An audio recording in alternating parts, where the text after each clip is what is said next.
All right, Knicks fans, I need you to sit down for this one, because what I'm about to break down might finally answer a question that has haunted this fan base for 3 straight years. 3 years of watching Karl Anthony Towns get whistled for more offensive fouls than anybody else in the league. 3 years of screaming at the TV every time he throws that off arm into a defender's chest in the paint. And now, out of nowhere, in the middle of a championship run, the coaching staff might have actually cracked the code.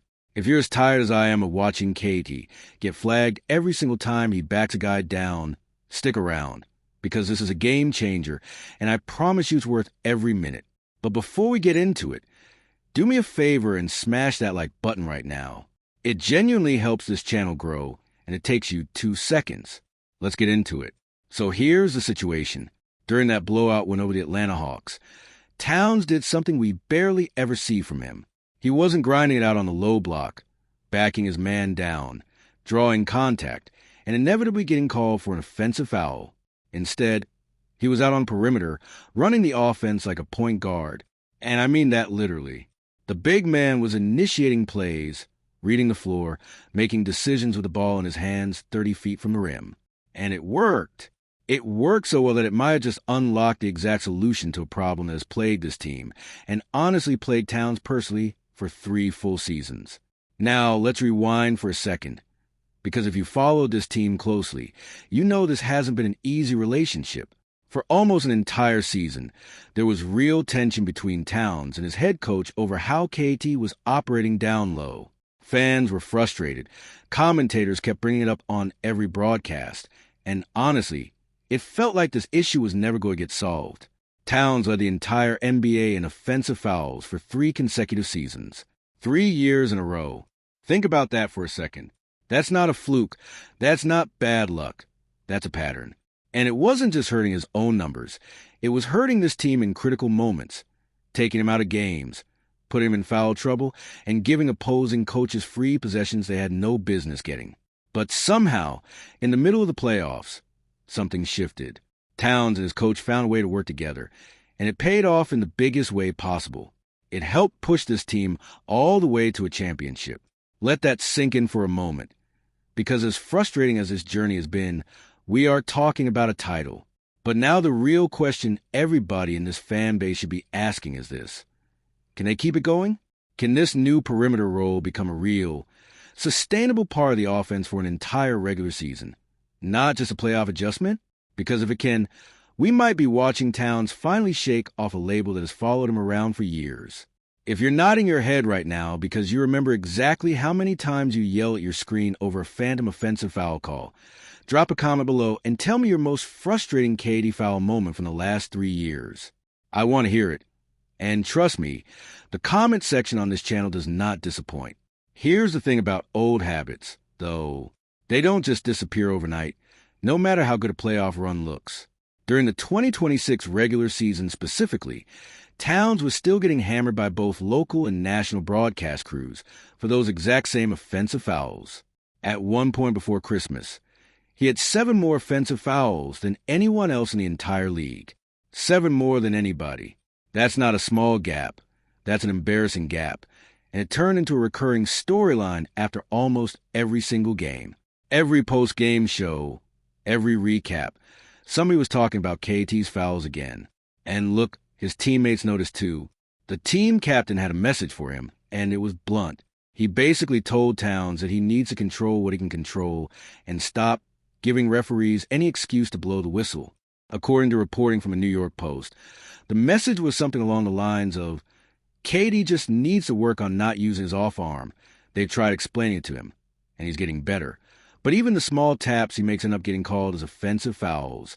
So it's really about an adjustment period. Now, I respect that perspective. I really do, because it's coming from the leader of this team and somebody who's earned the right to speak on this stuff. But if you ask me as a fan, that take was missing something important. It never really considered whether Towns could impact winning at a high level without living in the post at all. It assumed the fix had to come from technique down low, when maybe the real fix was somewhere else entirely. And that's exactly what the coaching staff figured out. Because let's be honest, this guy can shoot from 3 like a wing. He reads the game at an elite level, and he's got the kind of size advantage that makes defenders look silly, unless you happen to be playing a 7-footer with historic length. He's basically got the skill set of a point guard trapped inside a center's body, and he clearly loves letting it fly from outside the paint. So the staff work with him to actually build that into the offense, to make it real, to make it repeatable, not just a cute highlight during a random regular season game. If you're new here, this is the kind of breakdown you're going to want more of, so go ahead and hit subscribe while you're thinking about it, and turn on notifications so you don't miss the next one. It really helps us keep this channel going and keep bringing you this kind of analysis. Here's where it gets really interesting, though. When the team was struggling against the Hawks in that playoff series, they didn't panic and go back to the same old approach. Instead, before Game 4, the coaching staff and Towns cooked up something new together, something that ended up being genuinely brilliant. And according to one of the assistant coaches, who spoke about this early in the following preseason, an entire summer of dedicated game planning is going to give Towns even more room to grow into this playmaking role. That's not a small detail.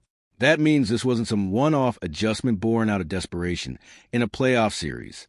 This is something the organization is actually building around intentionally for the long haul. The coaching staff clearly knows exactly where Towns feels most comfortable when he's setting up plays. And just as importantly, they know how to position the rest of the roster to take full advantage of it. Now, let's be fair here, because I'm not saying Towns should abandon the post completely. Arguably, he still is most dangerous when he's operating inside, using his size and skill to create easy looks for himself or kick out to open teammates. That part of his game isn't going anywhere, and honestly, it shouldn't.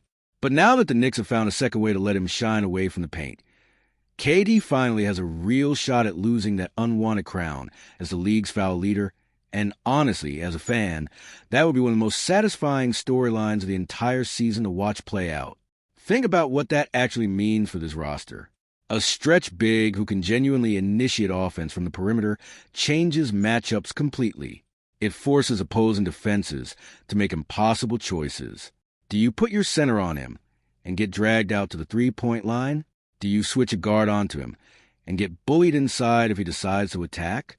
There is no clean answer for the other team, and that is exactly the kind of problem you want your franchise center creating for opponents every single night, not just in a playoff series against one specific team.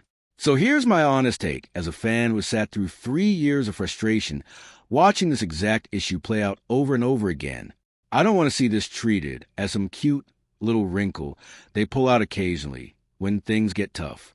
I want to see this become a real, consistent, season-long weapon.